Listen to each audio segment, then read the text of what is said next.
Muy buenas tardes a todos. Bienvenidos a esta 31ª entrega de Lágrimas en la lluvia, el programa que aspira a marcar la diferencia en complicidad con un público diferente. Hoy, día 22 de mayo de 2011, festividad de Santa Rita de Casia, se celebran en España elecciones municipales y autonómicas. Y a la protección de Santa Rita, que no en vano es abogada de las causas imposibles, acogemos nuestro programa, en el que trataremos de ahondar en una de las causas primordiales de la decadencia de nuestro sistema democrático, que no es otra sino el poder desmesurado que acaparan los partidos políticos, convertidos en grandes empresas de marketing electoral, sujetos a dinámicas de escalafón que premian la obediencia a las consignas y la adhesión ciega al líder. Partidos políticos que se benefician de las subvenciones más rumbosas para sus labores de proselitismo, a la vez que obtienen préstamos de los bancos en las mejores condiciones posibles. Esas condiciones que a usted se le niegan cuando desea comprar un piso o montar un negocio.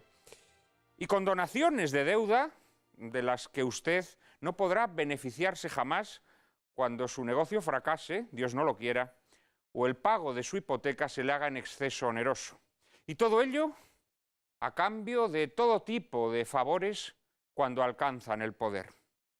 Partidos políticos que han logrado desvirtuar el sentido de nuestro voto mediante un sistema de listas cerradas y bloqueadas, elaboradas por sus órganos de gobierno, que se rigen según los mecanismos más férreos de la dictadura interna y cierran el paso a quienes entienden la política como una vocación de servicio público, organizándose al modo de oligarquías endogámicas.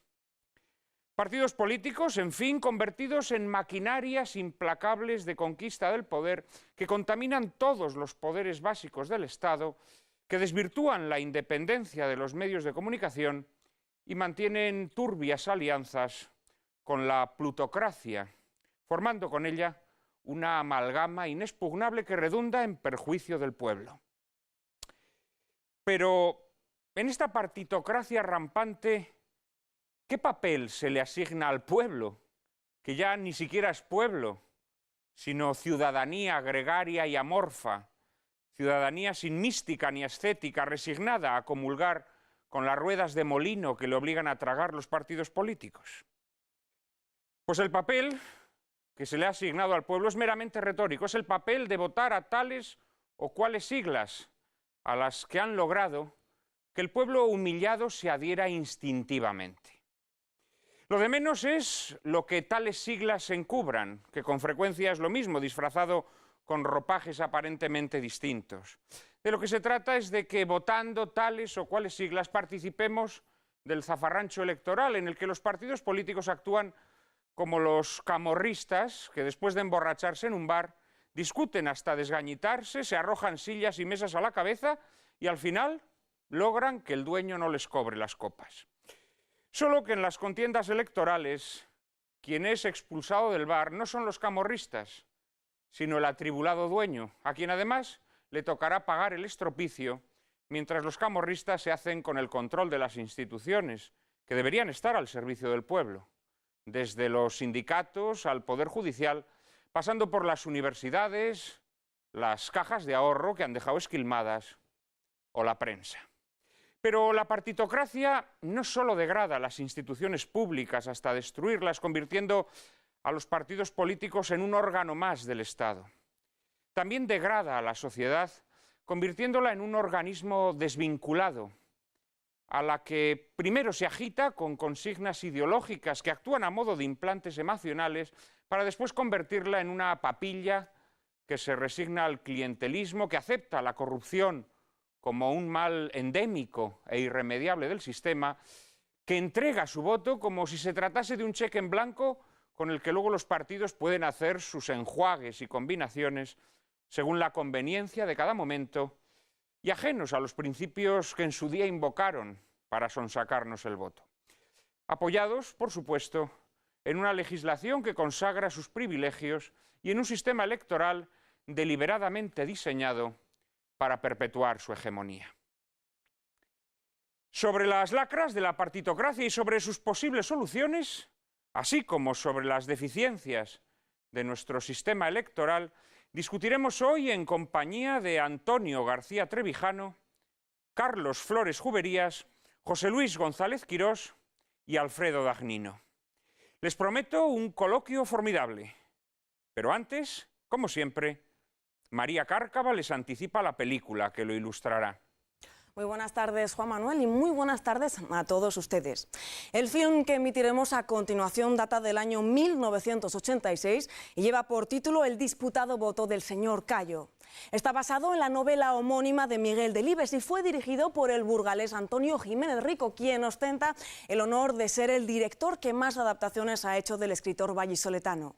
3 en total, pues a la que hoy emitimos hemos de sumar Las ratas y Retrato de familia, basada en la novela Mi idolatrado hijo Sisí. Jiménez Rico, quien fuera director de la Academia de Cine entre 1988 y 1992, se encargó de escribir el guión de esta cinta con ayuda de Manuel Madgi, también, por cierto, familiarizado con la obra de Delibes, pues no en vano fue guionista de Los Santos Inocentes, dirigida por Mario Camus.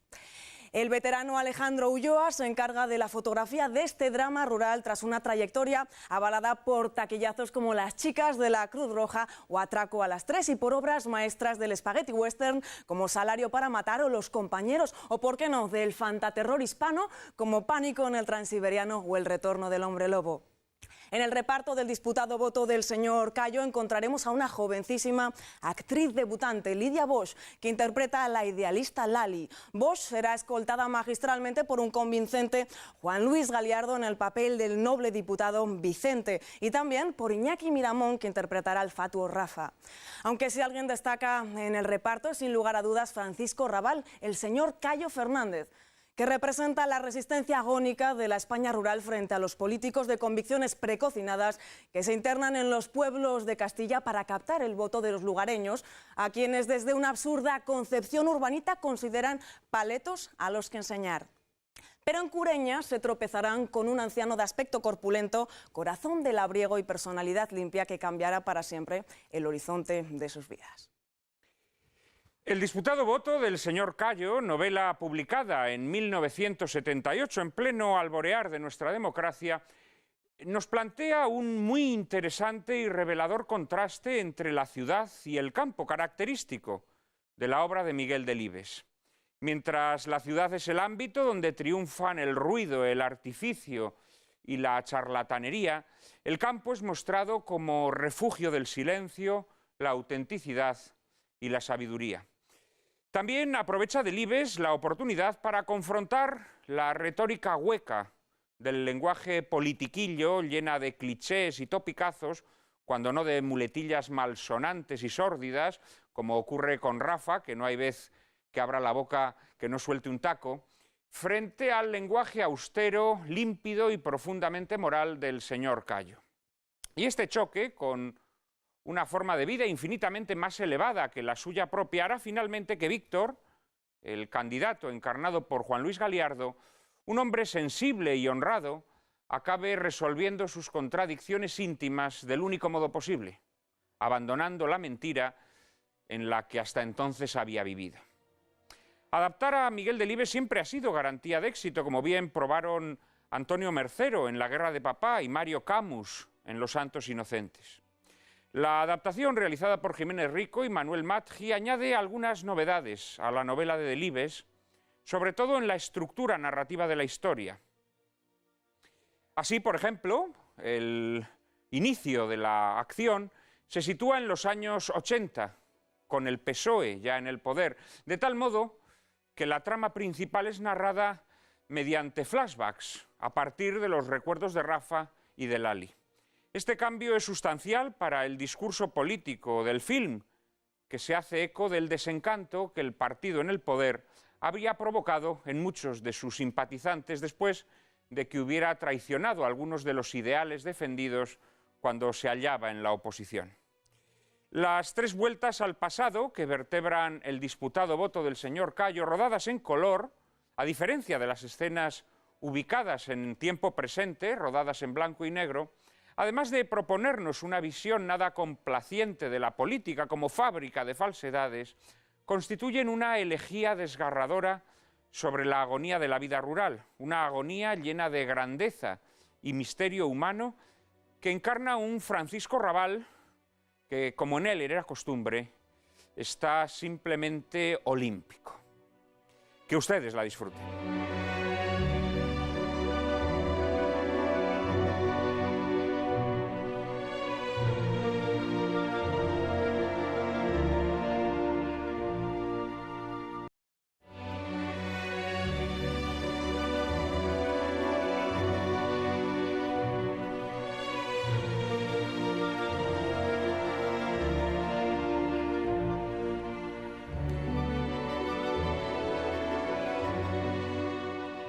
Los aullidos lastimeros del perro del señor Cayo mientras el automóvil de Rafa se aleja de Cureña, convertido ya en un pueblo fantasma, son una metáfora dolorosísima del abandono y la soledad. En Lágrimas en la lluvia nada nos hace aullar más lastimeramente que la lejanía de nuestros espectadores. Por eso hemos dispuesto una cuenta de correo electrónico a la que pueden hacernos llegar todas sus opiniones y sugerencias. ¿Nos han dejado solos esta semana nuestros espectadores, Cárcava? Nada de eso, Prada, nada de eso. La verdad es que hemos recibido muchísimos correos como cada semana, Juan Manuel. Correos como el de Fernando Cabrera, que desde Alicante nos pide que dediquemos una edición de Nuestras Lágrimas a analizar la situación del sistema sanitario español. Por su parte, Tomás Trebón, desde Valencia, propone que emitamos un film que creo que tanto a ti, Juan Manuel, como a mí nos encanta, Novio a la vista, dirigido por Luis García Berlanga y guionizado nada más y nada menos que por Edgar Neville. Antonio López desea que hablemos de las purgas del comunismo. Nuria Rodríguez muestra gran interés en que tratemos en Lágrimas de evaluar los efectos reales y devastadores de la crisis económica en el día a día de los que realmente la sufren. Respecto al coloquio que dedicamos el domingo pasado sobre las autonomías, Alfonso Villar nos da su opinión al respecto. El Estado autonómico obedece a una ambición ilimitada de los reyes de taifa sustentada en la incultura del pueblo, que ha sido cultivada con esmero gracias a la manipulación de los medios de comunicación y a un sistema de educación que está siempre al servicio del poder. Juan Manuel, muchos amigos de Nuestras Lágrimas nos manifiestan el doble sentir respecto a las autonosuyas. La película de Rafael Gil que emitíamos la semana pasada, por un lado, les parecía divertidísima, pero por otro lado les parecía todo un dramón por su extraordinario parecido con la realidad. Comprensible. Ya saben ustedes que pueden ayudarnos a seguir mejorando con sus opiniones y sugerencias, que han de enviarnos a la siguiente dirección de correo electrónico: lágrimas@intereconomia.tv. Repetimos, lágrimas@intereconomia.tv. Ahí siempre estaremos, alguno de nosotros, esperando sus mensajes, esperando sus sugerencias y tratando de hacerlas realidad.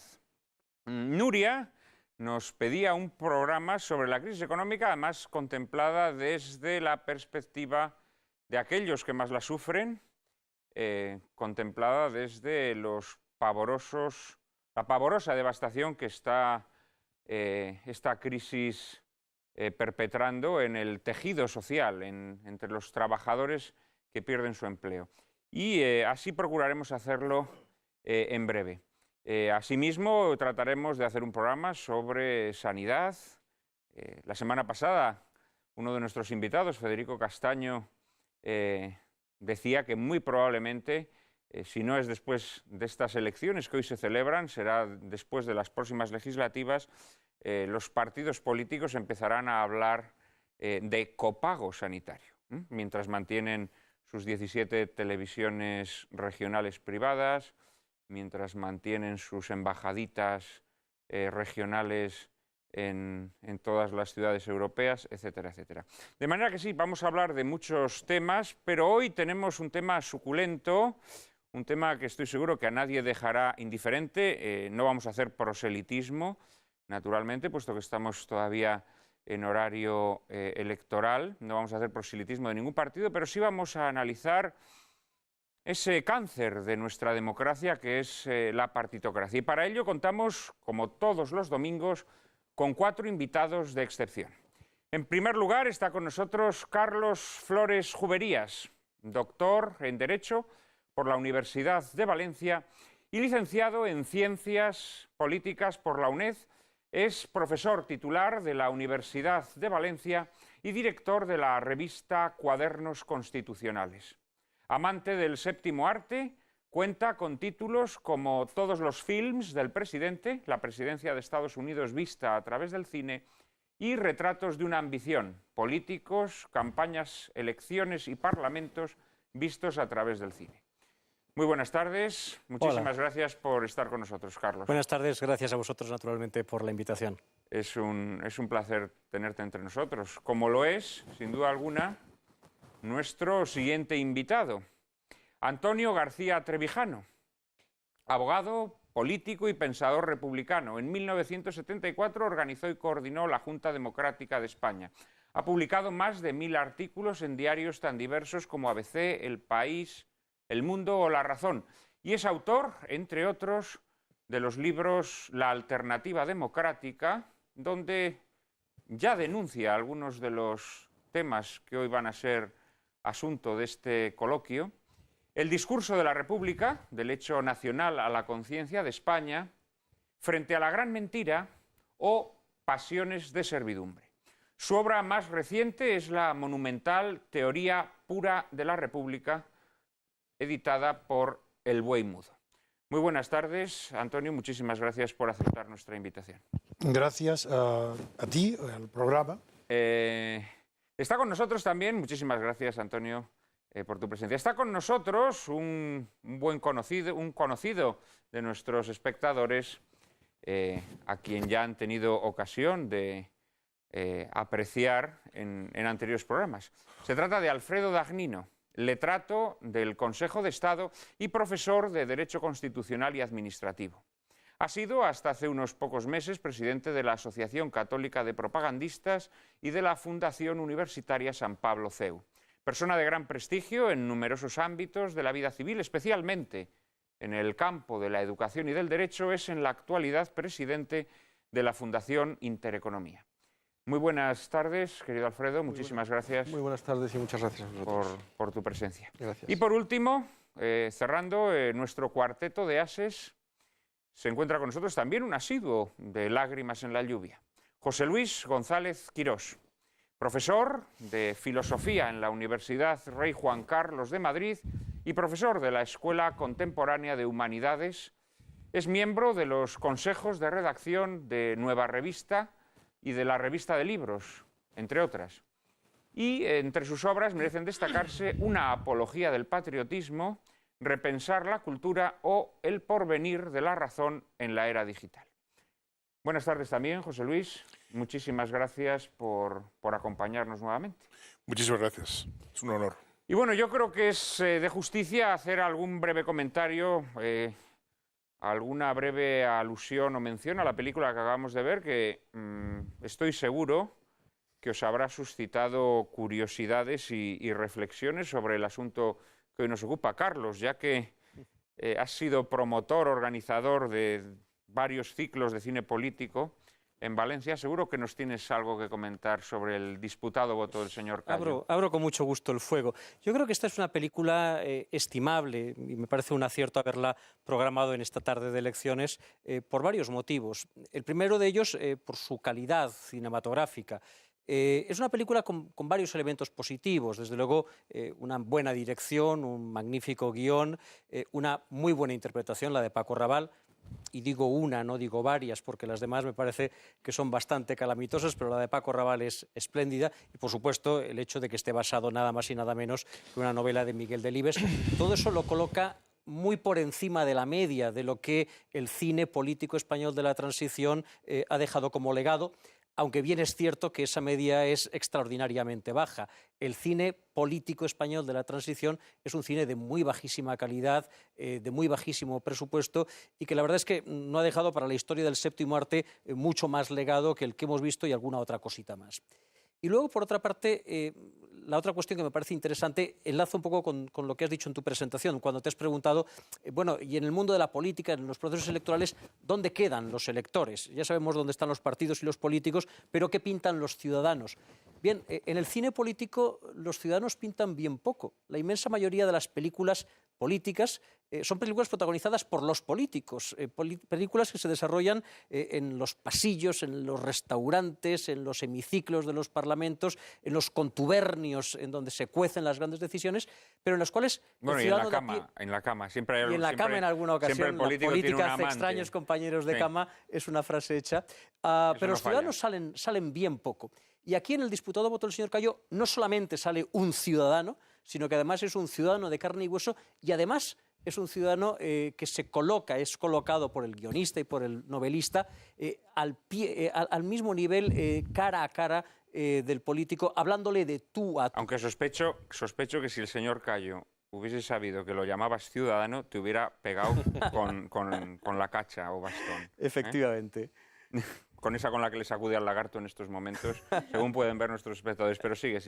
No, decía que eso hace que esta película sea ya de por sí interesante de ver. Es decir, no es habitual que el cine político coloque al ciudadano, al hombre de a pie, al hombre de la calle, en este caso no es al hombre de la calle, es al hombre del campo, mucho más atípico todavía, al mismo nivel que el político y que incluso a la postre termine dándole lecciones al político. Yo creo que la frase que resume esta película es la frase que pronuncia Víctor Velasco: hemos venido a redimir al Redentor, es decir, hemos venido a salvar a quien no necesita ser salvado, lo cual dice mucho acerca, bueno, pues, de la irrelevancia de los políticos. De todas maneras, a mí la frase que más me gusta de la película no es tanto esa como aquella otra en la que dice qué es lo que pasará el día que en el mundo no haya ni un solo hombre que sea capaz de saber para qué sirve la flor del saúco.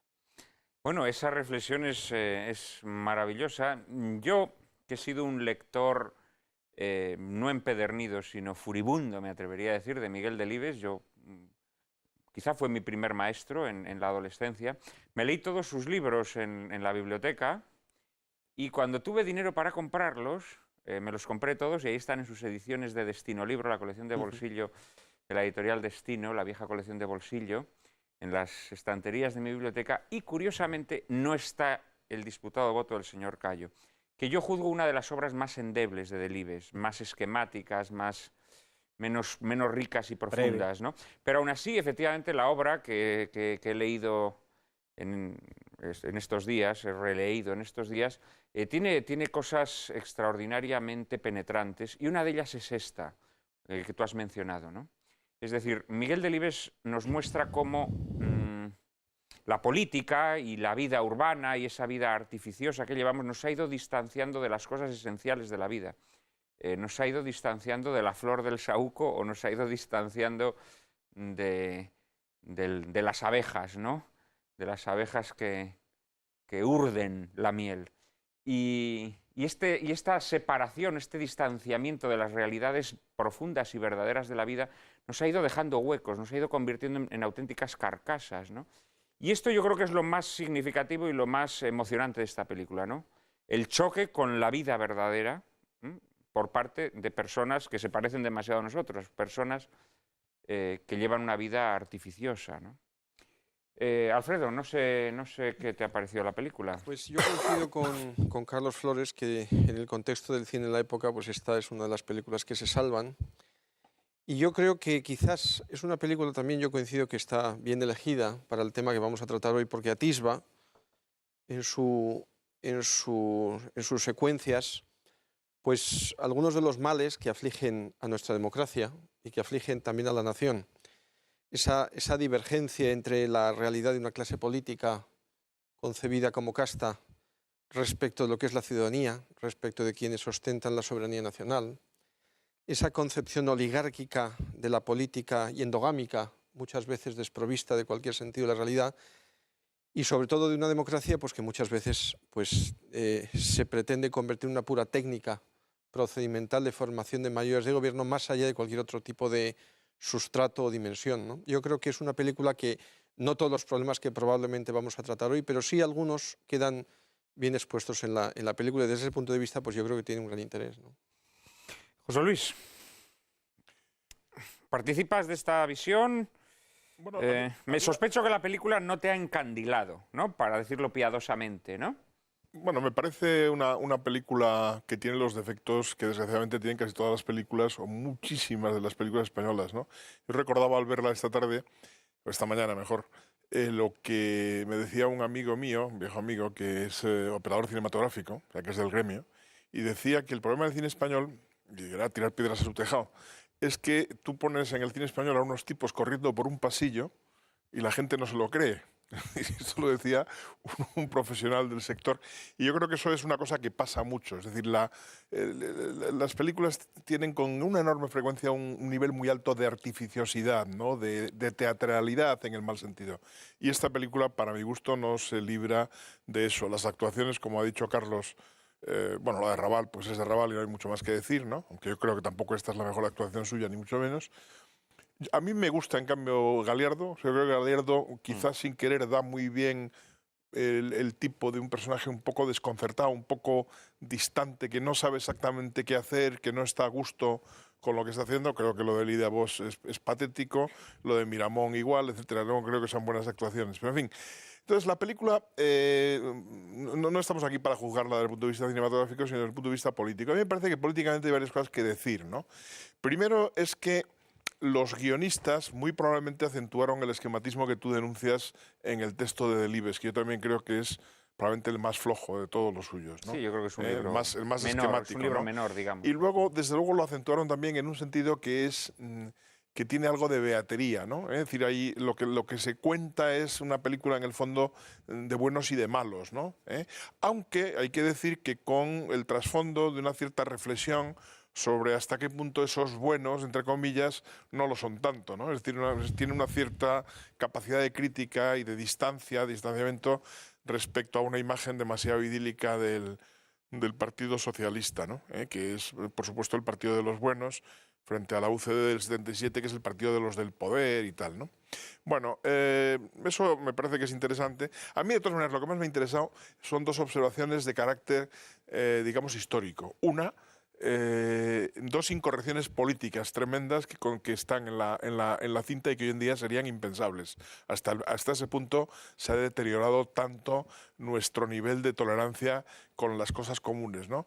Por supuesto, el fumar. O sea, en la película está todo el mundo fumando a todas horas. Eso hoy en día es pecado mortal. Yo no soy fumador y además me molesta que la gente fume a mi lado porque no me gusta el... Entonces propicia... Pero no. Pero yo creo que esta especie de cruzada que se ha hecho contra el tabaco es una cosa lamentable. Es una caricatura de la democracia y es uno de los ejemplos de cómo los partidos políticos tratan de sustituir la moralidad por el aprecio y el seguimiento de consignas políticas. Y el otro es el maltrato, o supuesto maltrato, o como lo llamemos, del pobre lagarto, que imagino que sería un lagarto lo fulmina. Un lagarto de mentirijillas, imagino. Es que estaba viciado el lagarto. Bueno, no sé, tengo mis dudas sobre él. Está demasiado quieto para ser un lagarto de verdad. Es un lagarto, pero eso hoy en día sería también absolutamente... Un lagarto anestesiado. Sí, sería un lagarto anestesiado, ¿no? Yo no soy nada partidario de maltratar a los lagartos, ni en general del maltrato a animales. Creo que es una cosa en la que tenemos que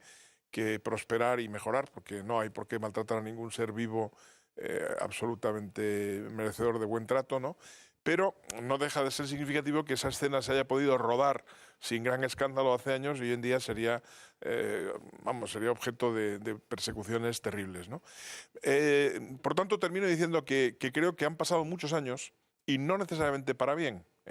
Creo que lo malo que refleja esa película sigue existiendo. O sea, creo que seguimos viviendo una sociedad maniquea en donde hay unos que no sé muy bien exactamente con qué títulos se consideran buenos y por encima de toda sospecha y otros que permanentemente son vistos como malvados. Creo que todas las anotaciones críticas de la película respecto a la distancia entre los políticos y la gente corriente habría que multiplicarlas por mucho hoy en día. Y creo que la dinámica de presión de los partidos, incluso hasta hacia sus propios militantes, también se ha acentuado mucho hoy en día, ¿no? Al fin y al cabo, los políticos que aparecen en esta película son todavía gente relativamente normal, gente reconocible. Y hoy en día los partidos han tendido a hacer de sus militantes una especie de clones. En la derecha se hizo muy corriente imitar, por ejemplo, a José María Aznar. No sé si ahora es tan corriente imitar a Rajoy, pero tampoco me extrañaría. Pero en la izquierda ahora mismo, por ejemplo, los imitadores de un tipo inimitable, por cierto, como Zapatero, abundan, ¿no? Es decir, los políticos tienden a hacerse clones, o sea, porque quieren ser alter egos. En esta película, con todos los defectos que tiene, los políticos que salen son todavía gente singular. Yo creo que han dejado de serlo, de manera que creo que hemos empeorado, ¿no? Y esos son los dos comentarios que se me ocurren comparando la política con la realidad. Claro es que el tema de la política y la reflexión de Delibes facilitaba eso, porque en el fondo lo que se quería hacer ver es cómo la política sobreviene sobre una realidad y la ocupa, en lugar de haber hecho lo que realmente sería de desear en una democracia, que es que la política penetre en la realidad y ayude a transformarla y se deje transformar por ella. Es decir, que la política y la realidad no estén separadas, que no haya dos planetas, como en esta película claramente se insinúa y como hoy en día es mucho más evidente. El planeta de lo público, de los partidos, en donde es una esfera cerrada sobre sí mismo, con una enorme propensión, y termino ya, al totalitarismo, y la realidad donde estamos todos los demás bastante asombrados de la que nos ha caído encima, ¿no? No estoy del todo de acuerdo en la acusación que haces de maniqueísmo a la película. Sí que creo que la caracterización, digámoslo así, de esos militantes de la extrema derecha es bastante burda, digámoslo así. También hay que decir que en la novela de Delibes, porque los diálogos están tomados de la novela de Delibes, así es también. Bien es verdad que en la novela de Delibes no se menciona la adscripción ni las siglas de ningún partido, pero queda muy claro que los protagonistas son miembros de un partido de izquierdas, digámoslo así, y que quienes les agreden pues, son de un partido de extrema derecha, ¿no?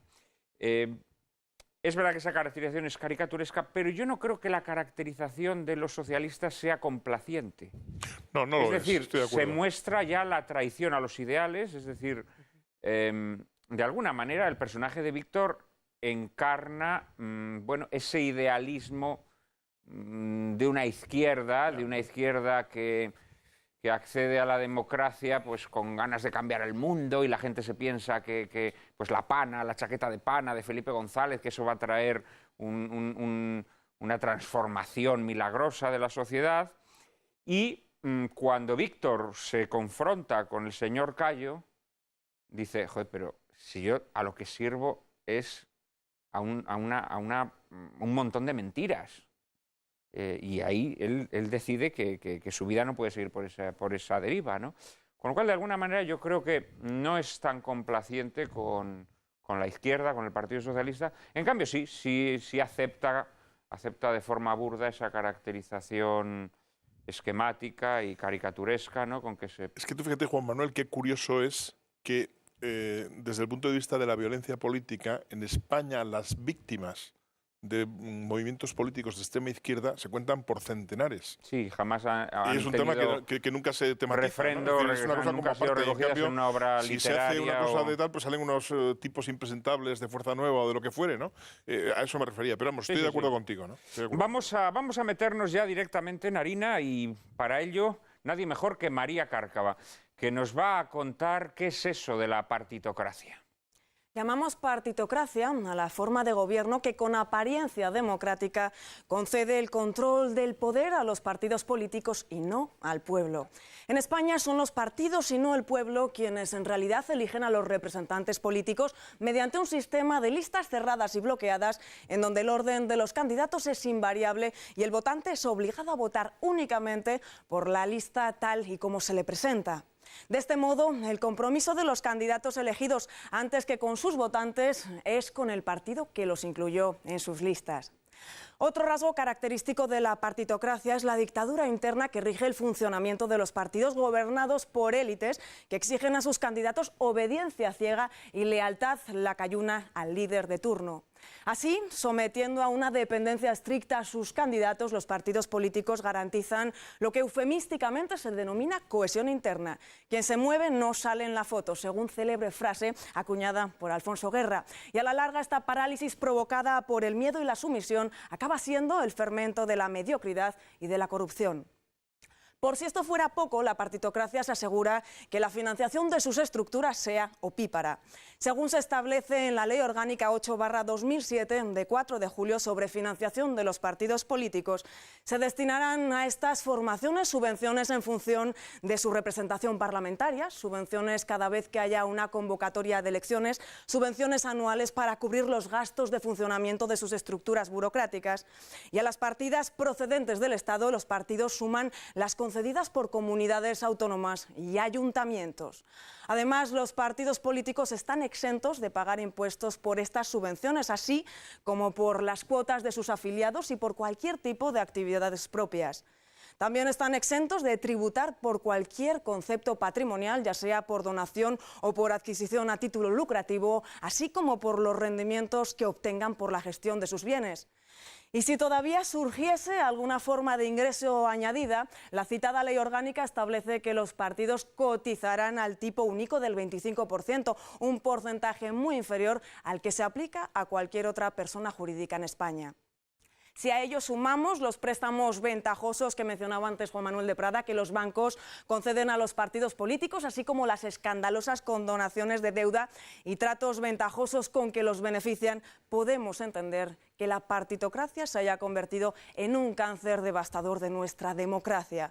Y en Lágrimas en la Lluvia preguntamos esta tarde a nuestros invitados, ¿existe algún modo de extirpar o siquiera de mantener a buen recaudo este cáncer? Antonio García Trevijano, ¿existe algún modo de acabar o de controlar la partitocracia? De controlarla, no. De acabar con ella, sí. Después de oír la intervención ¿De María? Me produce un enorme placer ver que la verdad y la belleza pueden estar unidas, como los griegos creían. Claro que sí, claro que sí. Pero pensaba también que después de su alocución sobra todo lo que digamos. Yo suscribo al 100% lo que dice y saco las consecuencias. En cambio, ya quiero desde el origen marcar una diferencia mía con los restantes contertulios, incluso con el presentador, porque el lenguaje y los términos que emplean inducen a una confusión permanente. En la presentación hablabas continuamente de ciudadanía. No, yo no menciono esa palabra la odio, no forma parte de mi vocabulario, nunca menciono la palabra ciudadanía. Pero lo has dicho. Bueno, me alegro. No, jamás, esa palabra no la he mencionado en mi vida, me repugna. En la presentación si nos pueden reproducir. Ahí la ha utilizado, pero bien. Nunca, jamás. Bueno, yo no discuto por cosas banales. Me alegro de que lo rechace. De hecho, le he hecho una broma a Carlos por utilizar la palabra ciudadano. Le he oído la broma y por eso lo digo porque lo dijiste. Pero bueno, es igual. El hecho es que mucho más grave que eso es que se hable de esos defectos tan inmensos de la partitocracia. No defectos, de ese pecado contra la libertad, que pecado capital contra la libertad y contra la libertad de elegir, que implica la partitocracia y el sistema electoral. Y sin embargo, habláis todos con una naturalidad, como si fuese evidente, de nuestra democracia, de nuestro sistema democrático, de los elementos. Esa es una contradicción que yo no la soporto, porque si una persona dice que estamos en democracia, está mintiendo. Y esa misma persona acaba de decir que hay partitocracia. La partitocracia es incompatible con la democracia. Las democracias son unas reglas de juego. Estoy hablando de democracia en el sentido político, formal de la palabra, no en el sentido idealista de la democracia material, que es un ideal lejano, que implica un derecho, no se sabe por qué, a la igualdad. Un principio, un ideal de igualdad. Como eso es imposible de tener de golpe, pues solamente se traduce en legislaciones que van acercando a la igualdad. Pero claro, ¿acercando a la igualdad en qué? En cultura, de ninguna manera. En economía, nunca ha habido más ricos que hoy en el mundo. Así la igualdad cada vez está más lejos. Y sin embargo, toda la izquierda, Partido Comunista, Socialista, están continuamente confundiendo la democracia con la igualdad. Para mí, democracia no hay más que una, que es la democracia formal, que son reglas de juego, tan estrictas y tan conocidas como el juego del ajedrez. Si aquí en España el caballo no come de costado, sino come de frente, eso se llama partitocracia. Y los caballos son los partidos, que entran como en una cacharrería comiéndose todo, porque tienen un apetito y una avaricia, que es normal en los banqueros, porque sin avaricia no existe, sin ánimo de lucro, no tiene explicación ninguna de economía, y eso no hay que escandalizarse ni rasgarse las vestiduras, porque es normal que los ricos cobren y ganen lo más que puedan, y los ejecutivos también. Lo que es anormal es que el gobierno no solamente lo impida, sino que lo estimule. Hecha esa primera intervención, que quiero decir que no admito que en mi presencia se hable nunca diciendo tenemos democracia, tenemos libertad. No hay libertad política, porque la libertad política o es colectiva o no es libertad. Y en España no hay libertad colectiva, ninguna. Lo que hay son libertades individuales, y las libertades individuales son derechos. Y el derecho, por definición, es no incompatible, pero es un momento posterior de la libertad, no un a priori. Y no tenemos, a priori libertad no tenemos. Vamos a dejarlo ahí, Antonio. En un minuto vamos a volver. Mencioné la palabra ciudadanía en mi intervención, pero de forma jocosa. Bueno, para referirme al pueblo destruido. Me falta sentido del humor. Al pueblo reducido, decía yo, a ciudadanía amorfa, a ciudadanía sin mística ni ascética, decía yo. Es decir, el pueblo destruido. Y estoy tan sensible. A eso me refería. Es que es una palabra que odio. Pues la palabra también. Ciudadanía me repugna. La oigo y no saco la pistola, como decía no sé quién, pero saco el garrote. ¿Pero por qué? Porque son súbditos y no ciudadanos. Claro, efectivamente. En un minuto estamos nuevamente con todos ustedes.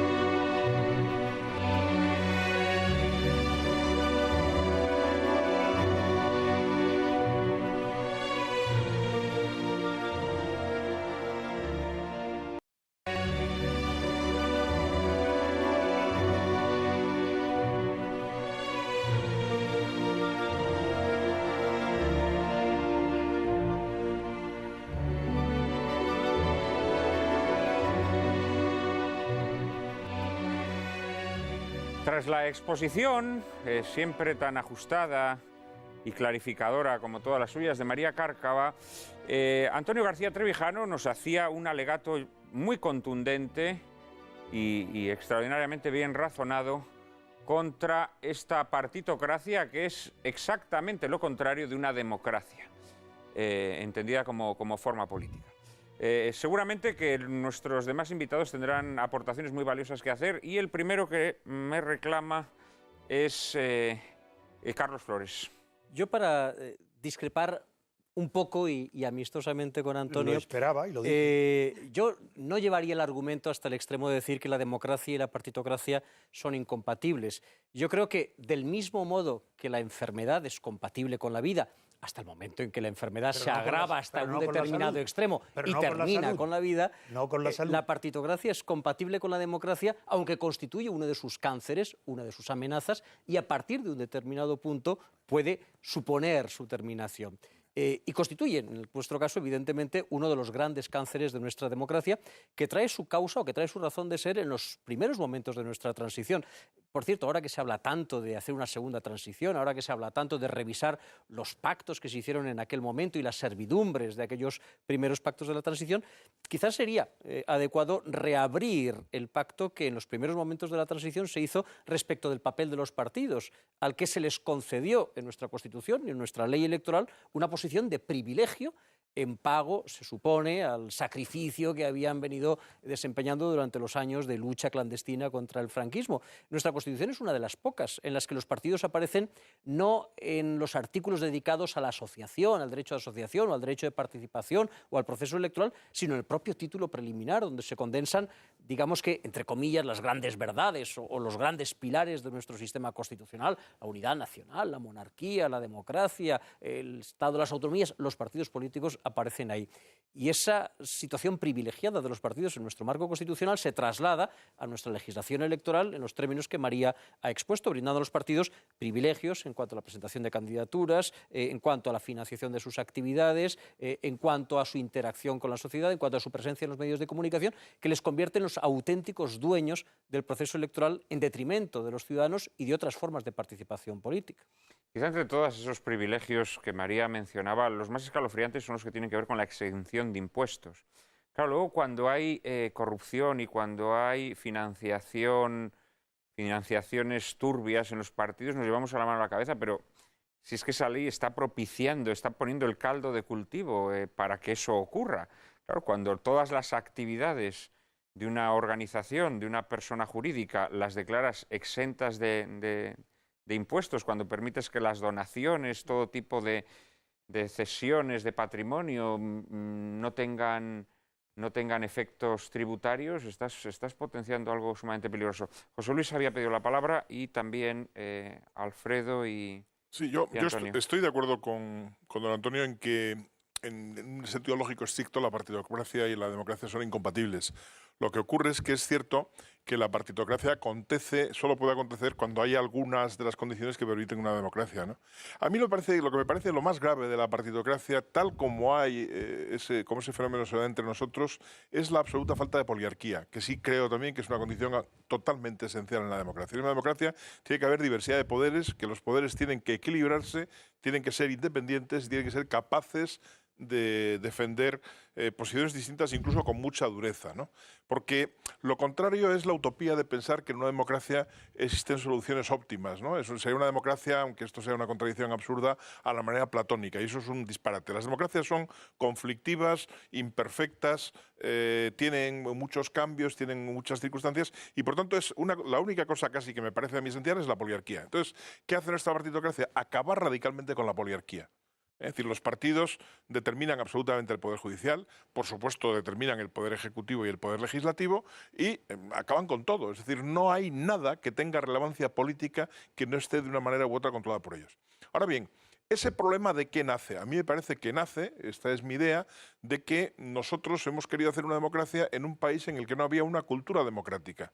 En un país en el que veníamos de una cultura absoluta política y en general autoritaria, dictatorial en último término, de una cultura de los buenos y los malos, una cultura maniquea, etcétera, ¿no? Entonces, los partidos a su manera han incorporado ese punto de vista y digamos ahora lo que tenemos es una dictadura que en lugar de uno es una dictadura de dos, pero no ha llegado propiamente a calar en la cultura ciudadana la idea de que haya una democracia liberal, una diversidad de opiniones y sobre todo, y esto es lo que es verdaderamente grave, la idea de que cuando uno tiene una función pública, tiene que cumplir con esa función obedeciendo al sentido que esa función tiene y nunca a nadie más. Es decir, un juez tiene que obedecer a las leyes y a su conciencia, pero no puede obedecer nunca al poder político, ¿eh? Entonces, aquí los partidos han ido muy lejos, pero también han ido muy lejos porque los ciudadanos nos hemos dejado, porque los jueces se han dejado, porque los universitarios se han dejado, porque los periódicos han contribuido. Si aquí tuviésemos algún periódico como el Washington Post, que era un periódico de derechas dispuesto a cargarse al señor Nixon, que era un presidente de derechas, pues no pasarían algunas de las cosas que están pasando. Aquí los medios de comunicación, en general, y con las excepciones que siempre estaría dispuesto a hacer, en general tienen una alineación absolutamente partidaria. Y de esa manera, pues resulta que el ciudadano no tiene información tampoco. Ya, pero es que Entonces, el problema está ahí. Es decir, el problema de la partidocracia es un problema de absoluta falta de poliarquía. Y desde luego dentro de los partidos, en que los primeros que no cumplen las leyes que ellos mismos dictan son los partidos.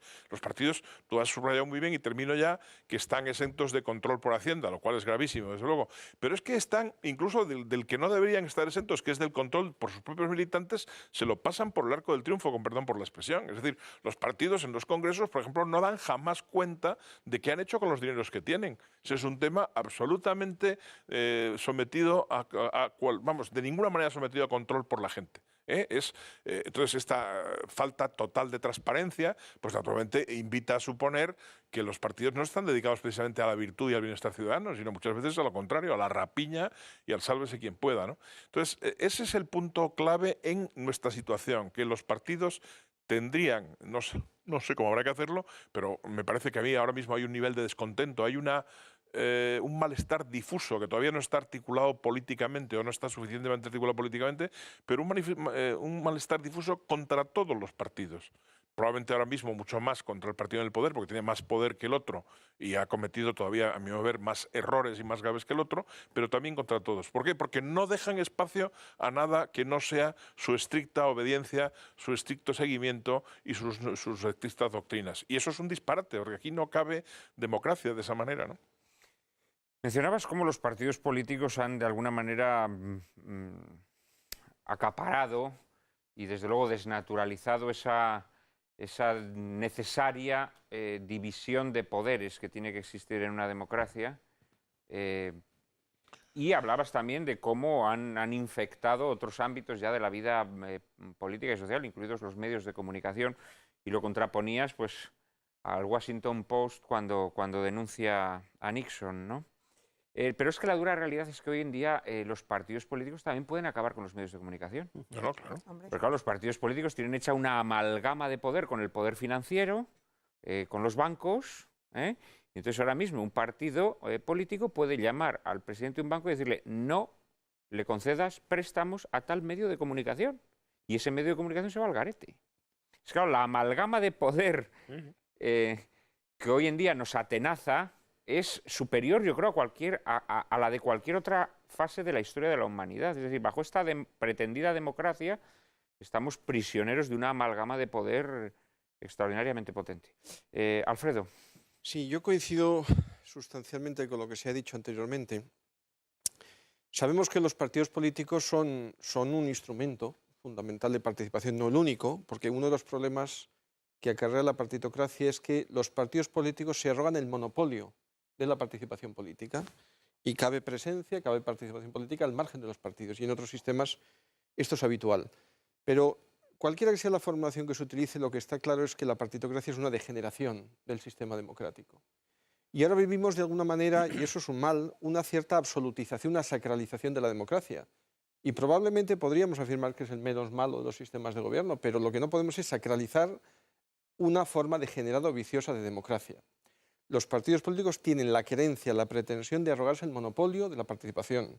Son estructuras que tienen la pretensión de hacerse oligárquicas, cerradas, que generan una clase política profesional, que hace carrera en el partido político, en la estructura y por consiguiente cerrada al aire fresco de los soplos de aire fresco de la sociedad civil. Y luego unos partidos que, como se ha dicho anteriormente, tienen la querencia a extender sus tentáculos de control y de ocupación en las instituciones políticas fundamentales del Estado. Y lo estamos viendo también estos días, en órganos constitucionales fundamentales del Estado, el Tribunal Constitucional, el Tribunal de Cuentas, el Consejo General del Poder Judicial, Defensor del Pueblo, etc. Y en los propios organismos reguladores de los sectores económicos, donde se ejerce un control y se ha entendido que lo democrático es que tengan los partidos políticos representación en estos órganos de gobierno. Y a mí me parece que eso es absurdo y es carente de fundamento. Y luego ha tenido una última distorsión, y con esto termino, que es una concepción de una clase política enormemente mediocre, donde no hay una meritocracia, no hay una carrera política en función del mérito y de la capacidad. Y eso ha generado una clase política de una categoría ínfima y que ha hecho de su carrera política su profesión. Y eso lo estamos pagando también y es una forma de degenerar y deteriorar el sistema. Y esto es muy importante, además, porque esa degeneración es creciente. Es decir, ahora mismo, antes considerábamos que un político era una persona que había destacado en algún ámbito de la vida civil y que quería entregar a la sociedad el fruto de sus trabajos, de sus pesquisas, de sus esfuerzos. Hoy no, hoy el político es el zampatortas que a los 14 años se afilia a las juventudes de tal o cual partido, que medra dentro de las juventudes, que luego se incorpora a las senectudes del partido o a las... Es el Rafa. Es el personaje de Rafa que aparece en la película. Claro, efectivamente. Y ese es el político que tenemos hoy. Esos son los políticos que nos gobiernan. Tenemos ya muchos ministros que son así. Y esto es algo que a mí sí, me resulta francamente estremecedor. Antonio. Bueno, como esperaba, difiero radicalmente de los juristas y me acerco mucho al filósofo. No ha habido jamás en Europa un solo régimen que sea partidocrático que haya resultado como una degeneración de una previa democracia. Porque no hay democracia en Europa, no en España, en Europa. Y ningún régimen ha degenerado en otra cosa distinta de lo que es, por su propia naturaleza. Para que nuestros espectadores lo entiendan perfectamente, ¿cuáles tendrían que ser los rasgos de una auténtica democracia?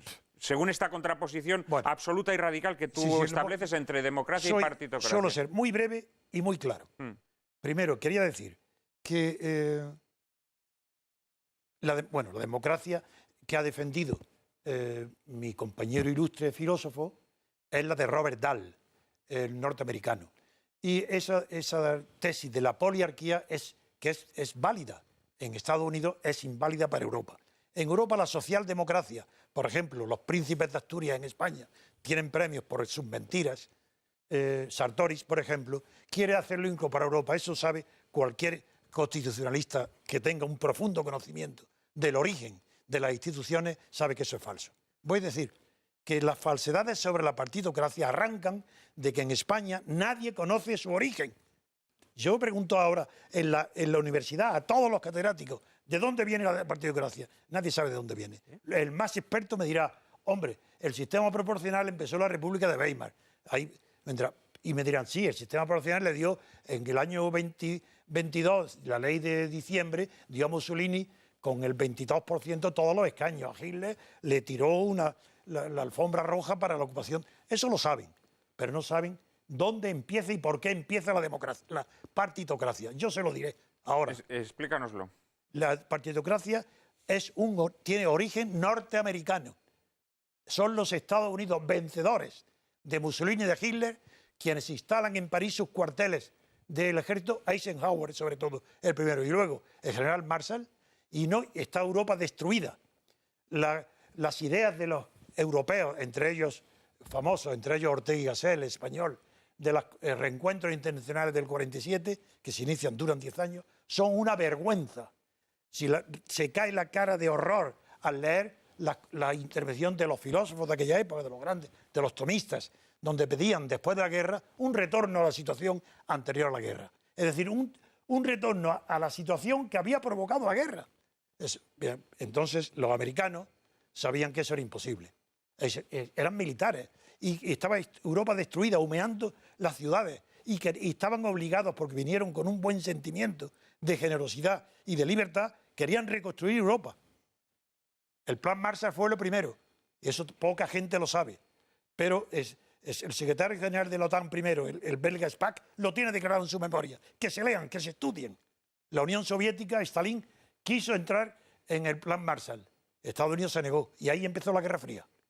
Entonces, una vez la Guerra Fría, ya el problema de la partitocracia surgió de la necesidad de los generales americanos instalados en París de encontrar interlocutores en los países vencidos para poder acordar con ellos la Guerra Fría y el plan Marshall, la aplicación.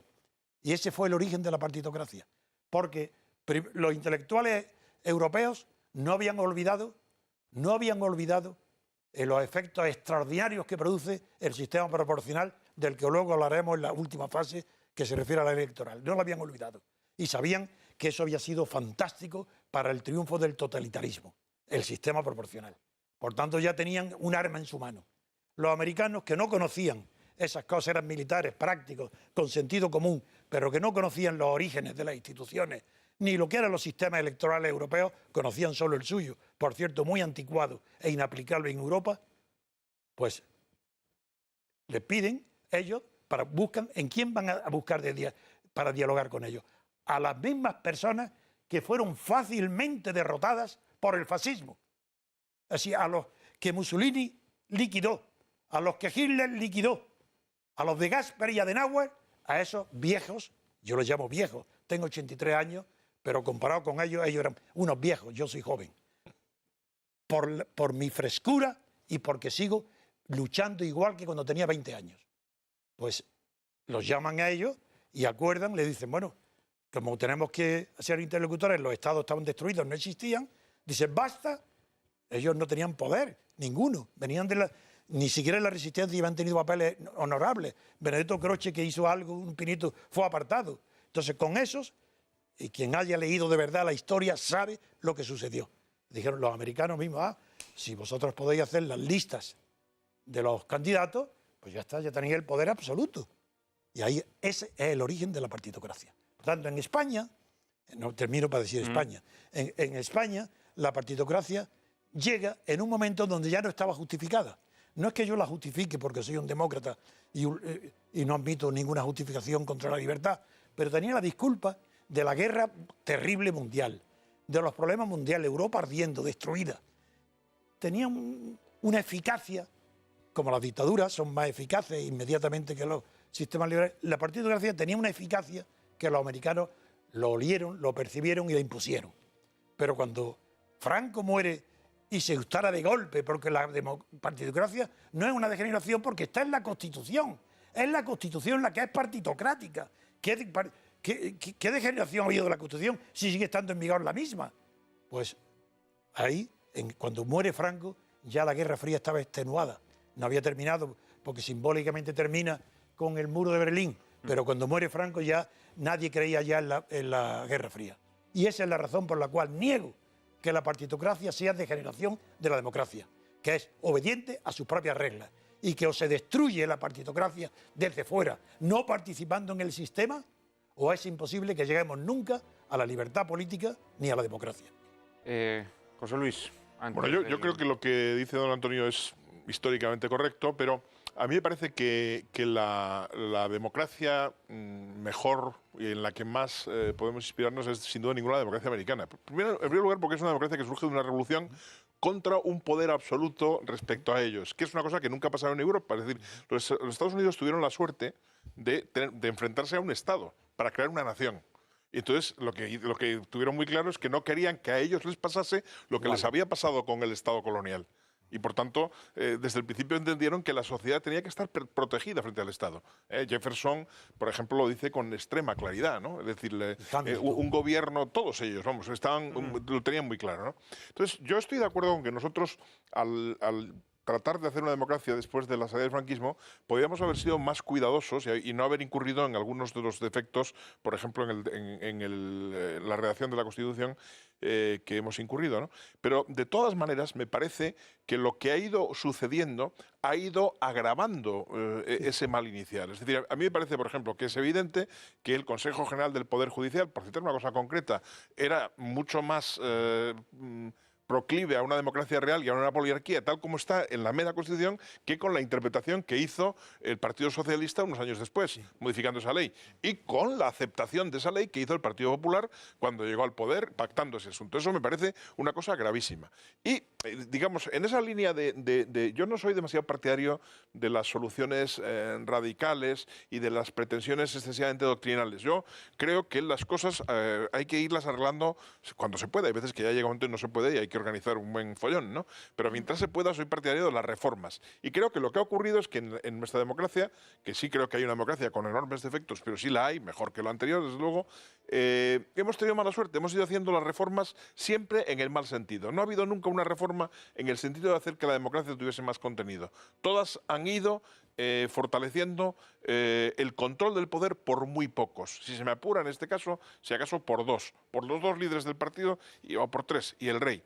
Y eso, claro, no tiene nada que ver con una democracia. Es evidente que eso es una deformación. Y que eso, bueno, pues lo que hay que pedir es que los líderes de los partidos... ¿Pero una deformación de qué?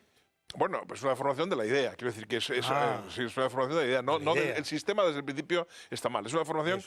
Sí, yo entiendo que hay una idea democrática que es lo que la gente desea, que es que haya una democracia y libertad. Democracia liberal. Suiza y Estados Unidos son democracias. Que hay un pueblo que es el que elige a sus representantes y que eso es quien gobierna. Y que los gobernantes saben desde el principio, y el otro día, por cierto, Aznar, en el discurso que hizo con motivo de recibir la medalla de oro de la Ciudad de Madrid, lo dijo. Es muy importante saber desde el principio que el gobierno que está legitimado por su origen, por su representación, está también legitimado por aceptar unos límites, que son los que aquí sistemáticamente se violan. No entiendo y se transgreden. No lo entiendo. Es decir, a mí eso me parece muy importante. No, que no lo entiendo. Quiero decir que no lo entiendo. Si me lo quiere explicar... ¿Qué quiere que le explique? Lo que ha dicho de lo... Que la democracia tiene que... ¿Qué límites? No entiendo lo que es eso. Los límites que nacen del hecho de que el gobierno no tiene todo el poder, que tiene que... precisamente la democracia consiste en que haya una pluralidad de poderes y el gobierno no lo mande todo, que no haya un totalitarismo, claro. Bien. Eso es lo que quiere decir, ¿no? Entonces creo que es que nosotros hemos ido dando pasos erróneos uno tras otro. Y creo que el partido que acierte, que a mi modo de ver debería ser un partido con inspiración liberal, y creo que apenas hay ninguno, pero hay uno, acierte a comprender que eso es lo que en estos momentos demanda una parte muy importante de la sociedad descontenta con el funcionamiento de los partidos, tendrá un refuerzo considerable. Es decir, hay que hacer las cosas para que la sociedad esté menos atosigada, para que pueda haber una mayor pluralidad, porque la sociedad española, con ser una sociedad muy pobre intelectual y culturalmente hablando, y desde muchos puntos de vista es más rica que este esquema bipartidista tan torpe y tan rígido con que nos atienen arrojados, ¿no? Pues sobre este esquema bipartidista tan torpe seguiremos hablando en un minuto después de la publicidad.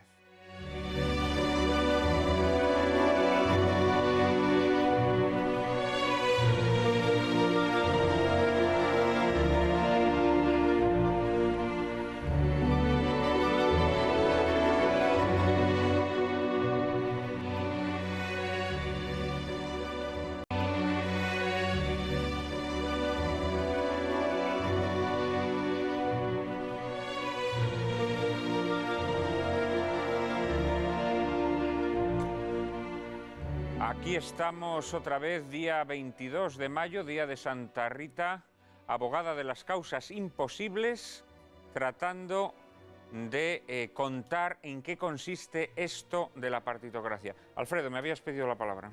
Sí, en la misma línea que ha dicho González Quirós, yo creo que a pesar de los defectos intrínsecos del sistema, de los defectos de los que adolece también la Constitución política española en muchos de sus aspectos, yo creo que la praxis política de estos años ha acentuado muy notablemente ese deterioro del sistema fruto de la presencia omnicomprensiva de los partidos políticos. Yo creo que él ha puesto un ejemplo enormemente significativo que ha condicionado además un aspecto muy relevante del sistema, que es el sistema de garantías, el Consejo General del Poder Judicial. O sea, la Constitución no predetermina que haya que designar a todos los vocales del Consejo General del Poder Judicial. Ha sido una ley posterior, en el año 85, que además cambia sustancialmente el criterio de la 1980, que es una colonización del Parlamento de un órgano constitucional, que nombra jueces y magistrados, que ejerce el poder disciplinario. Es decir, es un ejemplo de cómo los partidos políticos, sobre pretexto de una suerte de legitimidad democrática, parece que es más democrática la justicia por el hecho de que su órgano de gobierno está impregnada de las terminales de los partidos.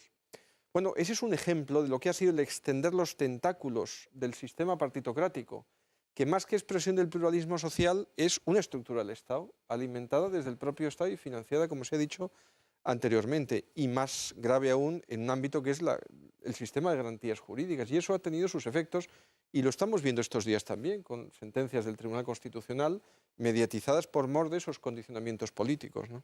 Pero ahí tienes también otro ejemplo. Es que además, después de un momento, estamos hablando del Consejo General del Poder Judicial, estamos hablando del Tribunal Constitucional, pero ¿qué podemos decir, por ejemplo, de los consejos de las televisiones públicas, Claro. por ejemplo? Están formadas por miembros de partidos políticos. Sí. ¿Qué podemos decir de los consejos de las cajas de ahorros, en donde los partidos políticos están metidos? Es que, claro, es que es una invasión absoluta, ¿no? Es como una especie de y de las bestia universidades que crece y crece. Las universidades. Bueno, es claro, todos los ámbitos, Eso ha permitido que sea predecible una resolución jurisdiccional, sí, que sea predecible una determinada actuación de un órgano constitucional. Sí. Pero señalaba que tienes ahí un ejemplo en el Tribunal Constitucional. Antonio, antes te solicitaba que le explicaras a nuestros espectadores cuáles consideras que son los rasgos distintivos de una democracia frente a esto que algunos llaman democracia y que aquí estamos llamando partitocracia. De acuerdo. El término partitocracia es justo, pero es popular. La definición jurídica técnica de lo que es la partitocracia es estado de partidos. Y esa definición la hizo la jurisprudencia del Tribunal de Bonn.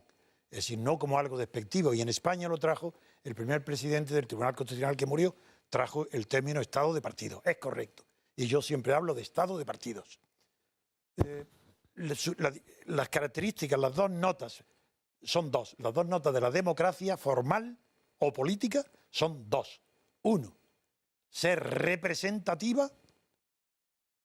Dos, tener separación de poderes. En origen, ¿qué significa ser representativa? Que las elecciones, no el súbdito, el ciudadano, elija, no vote. Hoy se vota, pero no se elige. Porque quien elige es el jefe del partido que hace las listas. Y ahí el súbdito no hace más que ratificar. Primera condición, tiene que elegir. ¿A quién? Pues solamente puede elegir a una sola persona. Si elige a más de una, eso no es democracia. Falta el requisito de la representación. Las listas y el sistema proporcional son antidemocráticos esencialmente. El único sistema democrático es elección uninominal, una sola persona por cada distrito. El distrito tiene que ser pequeño, no más de 100.000 habitantes. No hay tiempo para explicar por qué. En mi libro tengo explicado todo. Mi libro Teoría Pura de la República. Teoría Pura de la República, que acaba de salir publicado en El Buey Mudo. Eso es. Pues la primera es que el representante elegido sea primero representante de su distrito, antes de ser representante de la nación, ni del Estado. Eso es falso. El que sale elegido por un distrito tiene que ser leal y fiel a su distrito, aunque choque con otros distritos, aunque defienda lo contrario del vecino. Van a la asamblea y cada uno tiene intereses contrapuestos. Es falsa la doctrina de Burke y de Sieyès de que el diputado, una vez elegido, ya se convierte no en representante del distrito, sino en representante de toda la nación. Falso. El que sale elegido representa a los que lo han elegido y, como es por mayoría, representa al distrito completo, porque convencionalmente la elección por mayoría se entiende que es el único método de poder representar. Primer requisito, representación. Aquí no hay representación ninguna. En estas elecciones nadie representa a nadie, salvo a los jefes de partido que hacen las listas. Luego eso es... Votamos una lista cerrada y bloqueada en la pero que es que no da lo podemos mismo, elegir. es verdad. Pero él da lo mismo que sea abierta. Si es que Ya. si es la lista abierta, en Italia se hizo la experiencia y no votó ni el 3% en las listas abiertas. La lista abierta es igual lo nefasto, lo antidemocrático, lo antiliberal y lo antirrepresentativo es el sistema proporcional. Es decir, las listas cerradas o abiertas. Y la segunda característica, la división en origen de poderes. Desde toda la literatura clásica lo tiene, desde Montesquieu está clarísimo, estudiado. Cada uno aportó lo suyo. Montesquieu la separación de poderes, Locke la separación y Tocqueville la división. Todo ese conjunto de literatura está ignorado por la partitocracia porque ha confundido los poderes. Los poderes no se distinguen unos de otros por sus funciones. Franco tenía poder legislativo, poder judicial y él el poder ejecutivo. Pero eran distintas funciones de un solo poder. Claro. Hoy es lo mismo. Hoy hay función legislativa, función ejecutiva, función judicial, de un solo poder. ¿Quién? El partido que está gobernando. Bien porque ha tenido la mayoría absoluta, bien porque tiene una coalición con otro partido para tener mayoría absoluta entre los dos. Entonces, eso es, no hay democracia si no hay separación en origen de los poderes. ¿Qué quiere decir? Que las elecciones al presidente del gobierno y las elecciones a los diputados tienen que ser elecciones separadas. Y luego tiene que haber un mecanismo de garantía para que no se puedan poner de acuerdo, porque el poder hace que así surge la clase política. Hay clase política cuando los intereses de esa clase son superiores a los que tiene el partido con el pueblo o con sus afiliados. El partido, en una reunión de la clave, me acuerdo que coincidí con Anguita, con quien tengo amistad y pienso que es una buena persona, pero que está completamente equivocado en política. Y dijo en la clave de Balbín, dijo que él no pertenecía a la clase política. Y le dije, eres patético. No, la palabra patético en aquel tiempo no se utilizaba, por tanto tenía sentido. Hoy es ridícula la palabra y yo no la utilizo nunca, porque la gente lo comprende, la entiende de una manera ridícula.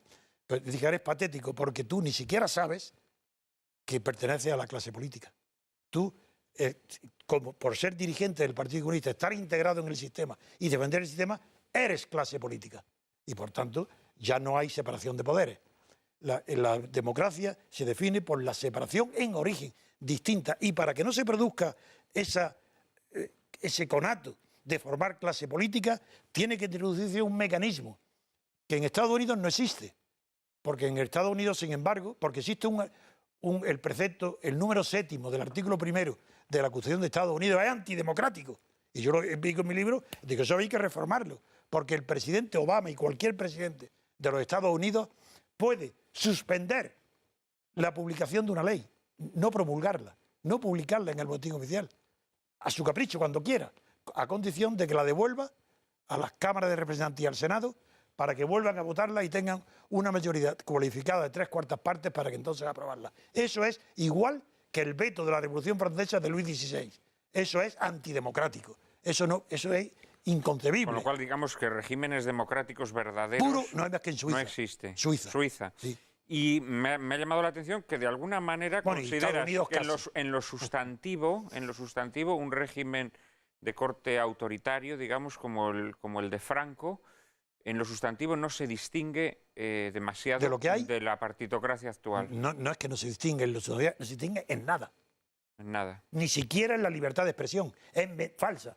No, ¿cómo va a haber libertad de expresión en España cuando no hay libertad de pensamiento? ¿Y por qué no hay libertad de pensamiento? Dirán, claro, no señor, no sois libres. Los españoles no son libres de pensar lo que quieran porque le imponen el consenso. ¿Qué es el consenso? La prohibición de pensar. Ese es el consenso. Acuerdo para no pensar, nadie por su cuenta. Se le da la consigna. España no hay libertad. España y el franquismo, la diferencia es que quizás ni siquiera eso, el GAL de Felipe González era tan cruel como el franquismo. Para mí, estos Felipe González y compañía son imitadores de Franco. Felipe pensó montándose en el yate Azor, pero eso no fue lo que imitó a Franco, fue su legislatura. Y hoy, un hombre que no fue llamado por Aznar, que no entrega a Aznar los papeles para protegerlo, para que no sea estigmatizado el Pascual Sala, el mismo que hoy en el Tribunal Constitucional autoriza lo que ha autorizado, esa misma persona no llama a Felipe González a declarar como testigo en los crímenes de los GAL para no estigmatizarlo. Y eso lo dicen la prensa española y nadie se rasga las vestiduras. Felipe González hoy es asesor del hombre más rico del mundo y está como un rico por toda Europa escuchándolo. Y para mí sigue siendo un responsable criminal. Para mí Felipe González es una persona indeseable de tratar ni de ver. Sí, nos ha quedado claro por los epítetos que le has dirigido. Nada, pero lo mismo pienso de Aznar, pienso igual que es su cómplice, porque no entregó los papeles del CSIC. Vamos a Carlos. Yo no sé si volver a las alturas o bajuras del derecho constitucional o de seguir en las cloacas del Estado durante un rato, que es un tema, por cierto, bastante interesante y sobre el cual habría también mucho que hablar. Pero, en fin, por razón, si acaso de profesión o de querencia, yo volvería a las alturas del derecho constitucional. Alfredo comentaba hace unos instantes la transformación en el sistema de elección del Consejo General del Poder Judicial y las consecuencias que eso ha tenido para la independencia del Poder Judicial.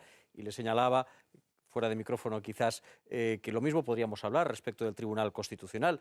Nuestra Constitución, bien intencionadamente, estableció una mayoría cualificada para la elección de los magistrados del Tribunal Constitucional, pensando que eso garantizaría un altísimo nivel de consenso en torno a los candidatos para integrarse en el tribunal entre los principales partidos con representación parlamentaria y que eso se traduciría en la elección de profesionales de prestigio reconocido por los unos y por los otros.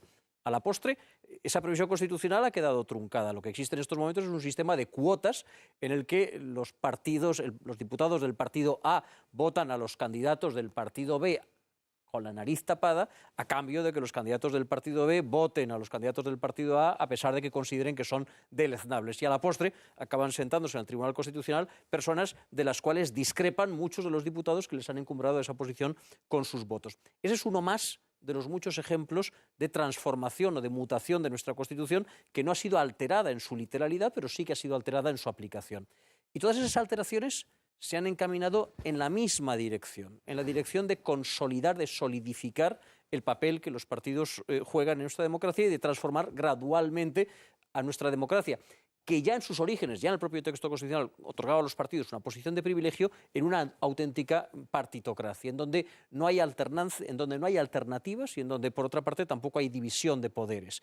La idea de la división de poderes, ejecutivo, legislativo y judicial, queda en buena medida invalidada desde el momento en que la misma formación política ocupa el ejecutivo, ocupa el legislativo y controla el judicial, y de la manera o desde el momento en que esa formación política impone a sus integrantes en cada uno de esos tres poderes una fuerte disciplina interna de la cual nadie se salta. ¿Cuándo fue la última vez que escuchamos noticias acerca de transfugismo o de voto fuera de la disciplina partidista en el Congreso o en el Senado? De vez en cuando eso se produce, naturalmente, en las corporaciones locales. Faltaría más, hay miles de ayuntamientos en nuestro país y faltaría más que no se produjesen media docena o una docena y media de casos de transfugismo al cabo de la legislatura. Pero en el Congreso de los Diputados, desde hace ya muchas legislaturas, predomina la más absoluta disciplina. El que se mueve no sale en la foto, nadie discrepa, nadie vota en conciencia. Nadie somete a juicio o a discusión los dictados de la cúpula de partido, que por otra parte es elegida en virtud de procesos no siempre transparentes.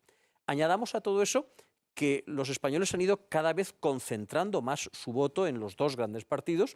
En estos momentos el Partido Popular y el Partido Socialista suman más del 70 y tantos % de los sufragios en unas elecciones generales, y que esos dos grandes partidos, que discrepan en tantísimas cosas, cuando se trata de hablar de su propio estatus, de su propia situación, de las reglas de juego que garantizan su permanencia y su preeminencia, están completamente de acuerdo.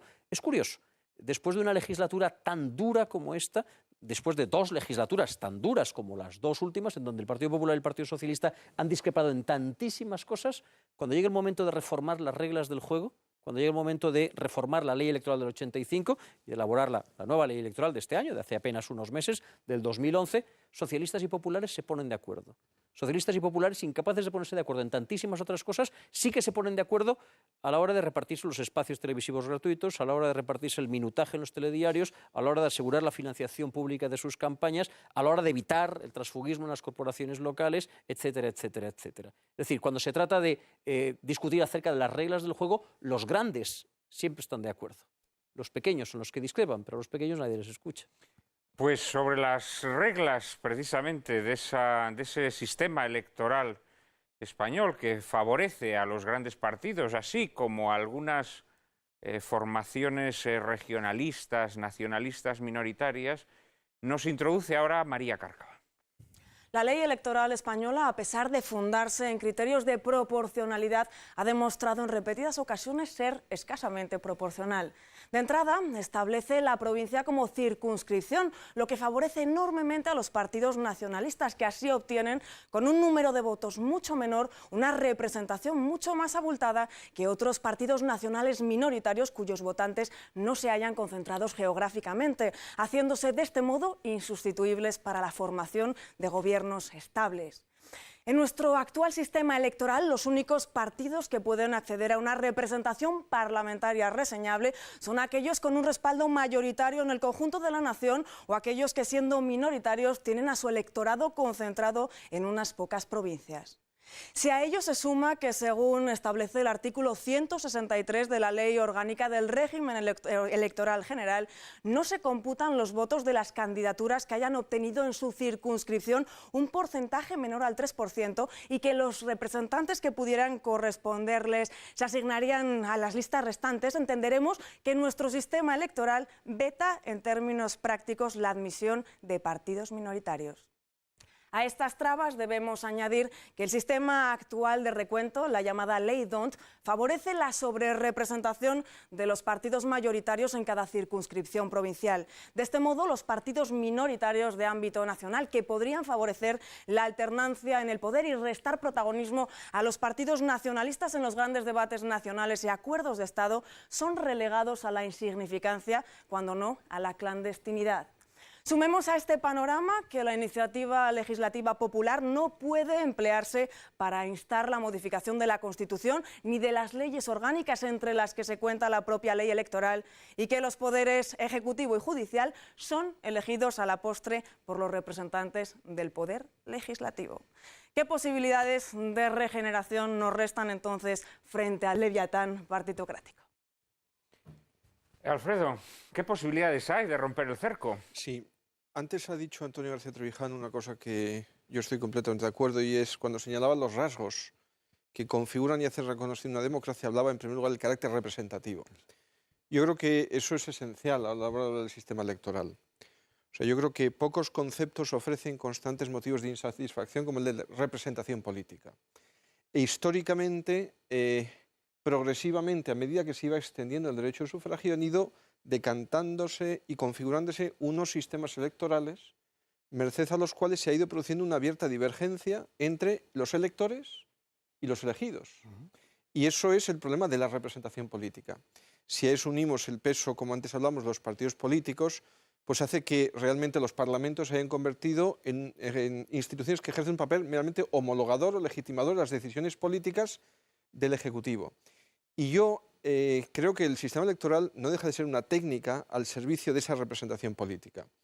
Y yo estoy de acuerdo con lo que se ha dicho antes. Yo creo que desde esta perspectiva garantiza más y mayormente una representación política un sistema electoral concebido en pequeñas circunscripciones, distritos a mi modo de ver uninominales, que responden al sistema mayoritario, donde se elige a un representante. Eso yo creo que propicia una relación mucho más directa y mucho más fluida entre el elector, el pueblo y los representantes. Eso se ha ensayado históricamente y en el derecho comparado en muchos sistemas ha sido objeto de críticas, pero yo creo que en el contexto actual en el que estamos hablando, creo que el sistema proporcional tergiversa y desdibuja esa idea real de representación política. Correcto. José Luis. Sí, yo creo que esto se puede explicar históricamente. Es decir, el sistema proporcional que está en la Constitución, lo mismo que la provincia, bueno, venía a representar un anhelo de las fuerzas políticas que en la pretransición fueron muy numerosas de estar todas representadas, ¿no? Y el temor que todos tenían a que eso al final, con un sistema mayoritario, porque evidentemente el sistema de pequeños distritos, que yo también creo que es el mejor Como de todos. viví yo personalmente esa época, luego diré cómo se produjo eso. Que no se produjo de esa manera. Yo lo diré después. Bien, yo, bueno, pues me te doy la corregirás, palabra. pero No, lo que decir quiero los decir, hechos. lo que quiero decir es que es una tentación explicable. Pero yo creo que a estas alturas, efectivamente, hay que reconocer que las supuestas ventajas del sistema proporcional han estado muy negativamente desequilibradas por sus evidentes inconvenientes, especialmente pues esta partitocracia o este estado de partidos que ahoga cualquier posibilidad de renovación democrática, ¿no?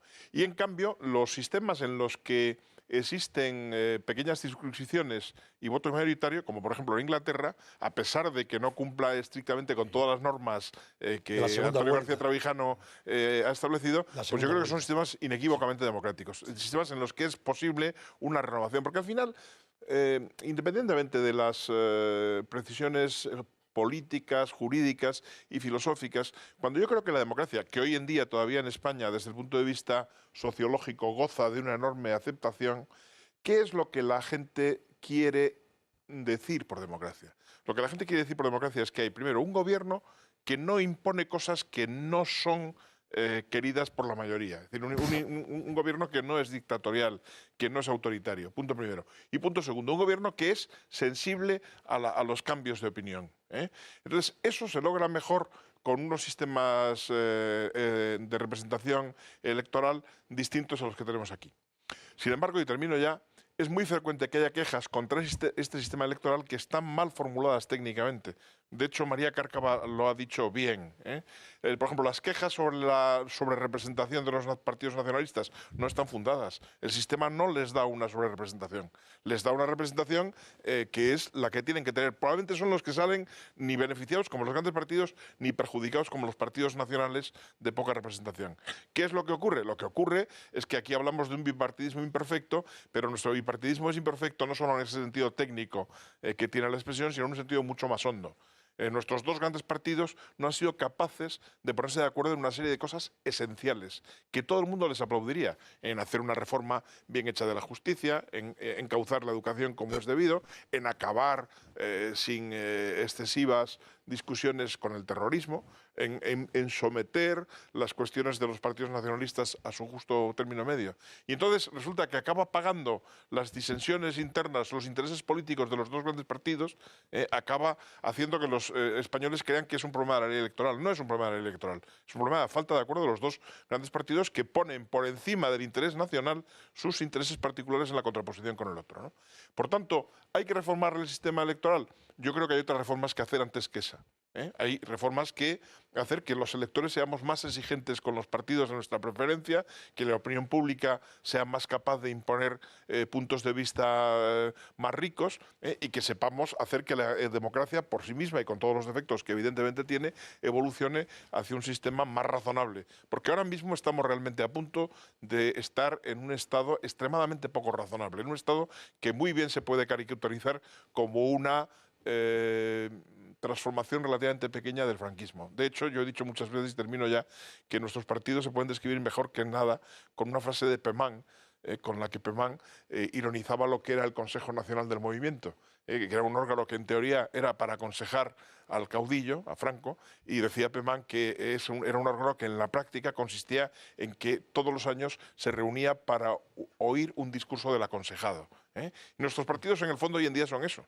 No eligen ni siquiera a sus líderes, son elegidos por los líderes. O sea, es un mecanismo realmente muy perverso. O sea, que ni siquiera al final, no es que no haya democracia interna en los partidos, es que los partidos se han convertido en una máquina incontrolable que ya hace que la democracia esté seriamente amenazada.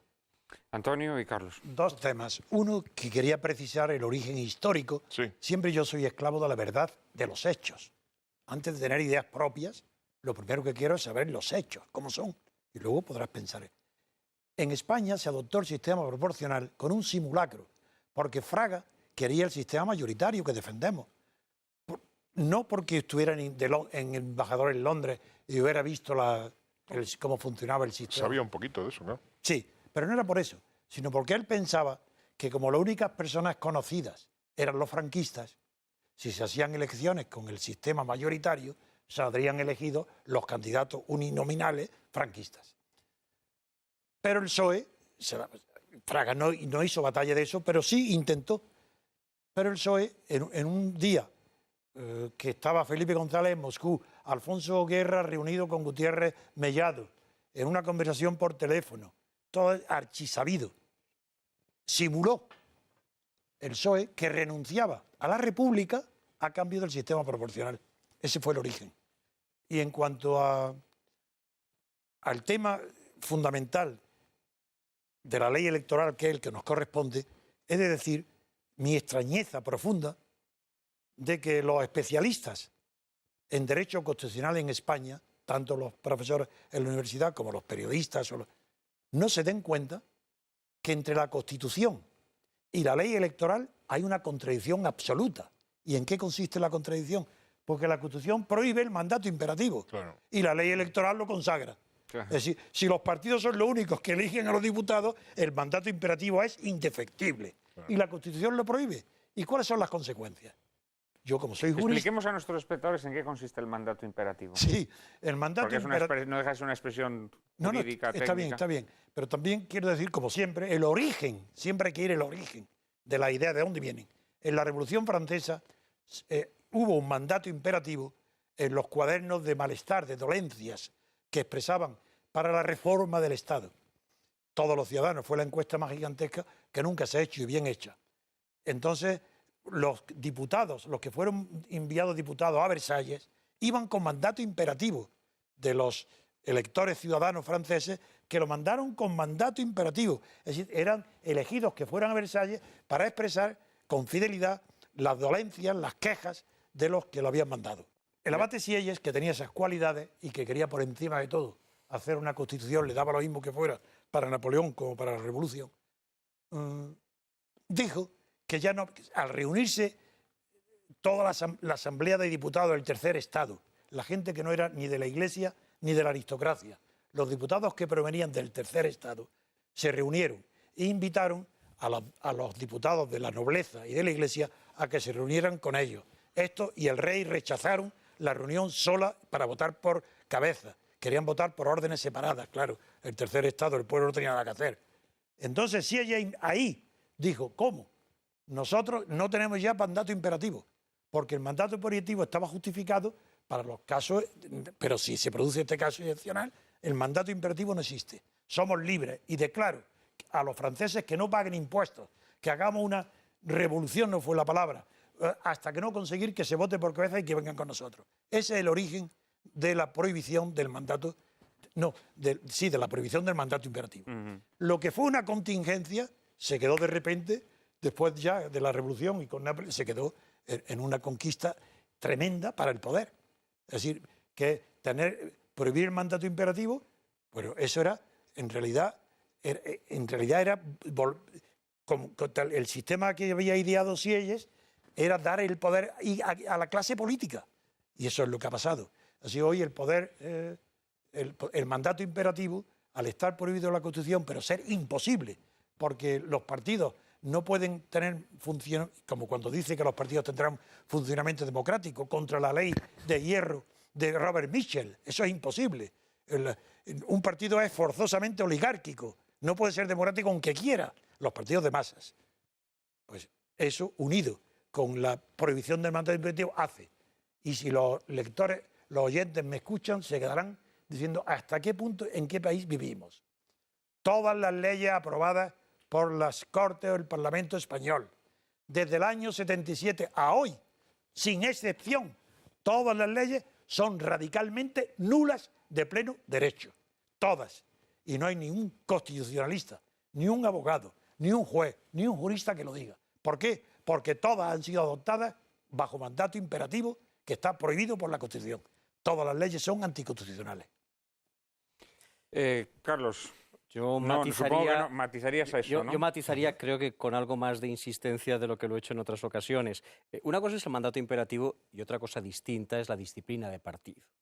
La Constitución deja bien claro Bueno, que digamos que Antonio lo que ha sugerido es que efectivamente que ese una mandato cosa viene siendo imperativo sustituida por la otra, pero son ha cosas sido distintas. sustituida por la disciplina partidaria, ¿no? Efectivamente, pero son cosas distintas. El mandato imperativo, que por cierto no lo llevaban solamente los diputados que acudían al juego de la pelota en París, lo llevaban también nuestros procuradores en Cortes, en Castilla y León y en Aragón, efectivamente, muchos siglos antes. El origen de la expresión. ruptura. Era posible, De la ruptura. era posible expresión, en un sí. momento en el que los parlamentos trataban de un limitadísimo número de cosas, en el que los parlamentos, las Cortes, respondían a lo que el rey les preguntaba, a lo que el rey les pedía, y por lo tanto los parlamentarios, los diputados, podían ir sabiendo exactamente de qué iba a ir el debate en un determinado momento. Es incompatible con un parlamento que trata de cientos de cosas al cabo de la legislatura.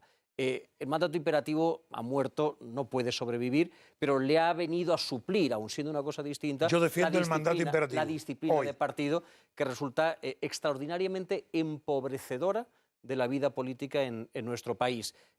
No sé si Fraga llevaba razón o no cuando pensaba que un sistema electoral mayoritario Es lo que habría creía. favorecido a las opciones de los oligarcas del franquismo, que eran en aquel Es lo momento que los únicos creía. políticos mínimamente conocidos. Pero lo cierto es que la aplicación del otro sistema, del sistema proporcional, lo que ha hecho ha sido llevar al Congreso de los Diputados y al Senado una larguísima nómina de auténticos desconocidos, de personajes que no han sido capaces de ganar un solo céntimo de euro fuera de la vida política, carentes de oficio y beneficio, y muchos de ellos, pues como el Rafa que sale en nuestra película, que saltan desde los pupitres de la facultad sin antes haber terminado la carrera a un escaño en el Congreso de los Diputados. Bien. Desgraciadamente tenemos que dejarlo aquí. Un brevísimo comentario, José Luis, pero Yo hay que creo dejarlo. que si hubiésemos tenido algo más de suerte, tendríamos que haber comprendido que con una monarquía, la única forma de democracia que podría funcionar realmente bien, sin muchos riesgos en España, era la democracia que más se pareciese a la inglesa. Entonces nuestros padres constituyentes no estaban en esa y han hecho una especie de refrito con sistemas diversos que estaba italiano no condenado, y alemán. Eso es, La mezcla. no condenado, porque yo no creo en el determinismo histórico, pero que era fácil que cayese en los errores que estamos cometiendo. Y ahora, sencillamente, creo que es de decencia decir que hay que corregirlo. Hay que corregirlo porque si no esto acabará mal, muy mal. Pues ojalá este programa haya servido para que al menos nuestros espectadores reflexionen sobre estos asuntos y quién sabe, quizás sean la levadura que permita en un futuro, ojalá no demasiado lejano, esa corrección de la que nos hablaba José Luis González Quirós. Muchísimas gracias a todos por vuestra presencia, por vuestras aportaciones.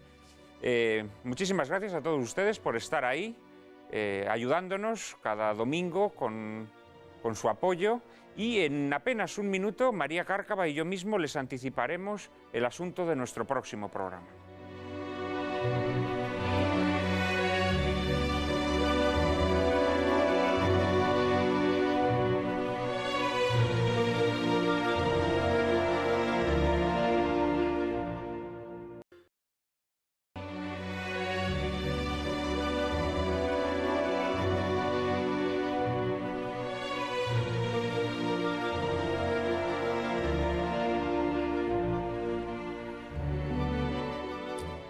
Bueno, en breve se cerrarán los colegios electorales y comenzará el recuento de los votos. Sospecho que a más de un candidato le habrán zumbado los oídos esta tarde mientras nuestros invitados arremetían contra los abusos de la partitocracia. Espero, Juan Manuel, la verdad es que lo deseo, que les hayan zumbado los oídos, pero también espero que les hayan zumbado en las urnas también un poco. ¿No crees? ¿Se lo merece alguno? Alguno y alguna se lo merecen. La semana próxima tendremos ocasión de contraponer a este mundo artificioso y privilegiado de la partitocracia la realidad más cruda y desgarradora del paro que desangra a la sociedad española, mientras nuestros gobernantes, incapaces de detener esa sangría, se afanan en obedecer las consignas de la plutocracia que exige congelación de salarios y mayores facilidades en el despido para salvar la burbuja del capitalismo financiero. Ilustraremos nuestro coloquio con la extraordinaria película Ladrón de bicicletas, la obra cumbre del neorrealismo italiano y una de las cimas del cine mundial, dirigida por Vittorio De Sica, en la que un padre y su hijo, condenados a la pobreza, han de recorrer Roma en una búsqueda desesperada de la bicicleta, sin la cual no podrán realizar su trabajo. No se la pierdan, ya saben que a partir de ahora no podrán llorar lamentando que la televisión es un desierto de la inteligencia y el buen gusto. Ahora ya pueden refrescarse en el oasis que les brinda Lágrimas en la lluvia. Todos los domingos a las 4 de la tarde, aquí, en Intereconomía Televisión.